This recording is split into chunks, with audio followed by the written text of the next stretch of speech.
Yes, they are. They're backed up on separate servers. The patient administration systems will be in a discrete part of the network system, so there's no fear of that. Okay, Roy, good to talk to you. Thanks very much indeed. Okay, let's have a look at the papers, because of course they're dominated by this whole computer hack. The Times says hospitals have been hit by a huge cyber attack. The Mail reporting that NHS services in parts of the country were crippled as a result of all of this.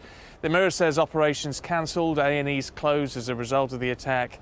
The Express says it caused chaos at GP surgeries.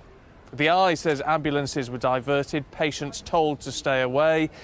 The Telegraph says the hackers have held the health service to ransom. It's hard to disagree with that, isn't it? The Guardian adds that the attack affected countries around the world, and The Sun has a simple headline: NHS, National Hacked Service. Let's just show you these pictures, which I think we've got for you, which is, it's real-time hacking, this. This is extraordinary. This is actual real-time hacking. This is quite how they managed to get this data and show it in the way that they do, I don't know, but this is what is going on in terms of hacking out. It goes to show you just how big an issue this actually is at the moment.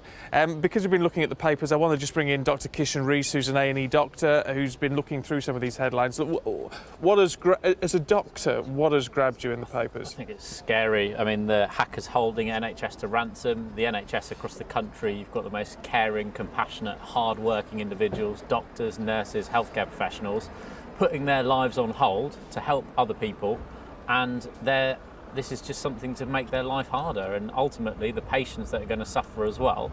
I think the country should be livid. Is there a different perspective on this, in the sense that this was not aimed at the NHS? The NHS has just fallen foul of it, and yet we very much see this sort of jewel in our crown being under attack. I really hope that that's not kind of distraction, in the sense that let's not let the significance of this be minimised by the fact that other big companies are affected too.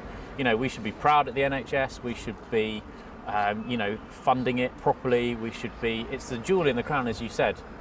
So I don't think we should allow other things to distract from the severity of this situation, because ultimately patients' lives matter. When big companies get hacked, shareholders lose money. Ultimately, people might lose their lives in this situation. In terms of money, and let's not get into the whole issue of NHS funding per se, because we've only got one day to talk about it. But if there was huge amounts of investment, there's an air ambulance just overhead that's just taking off from the roof.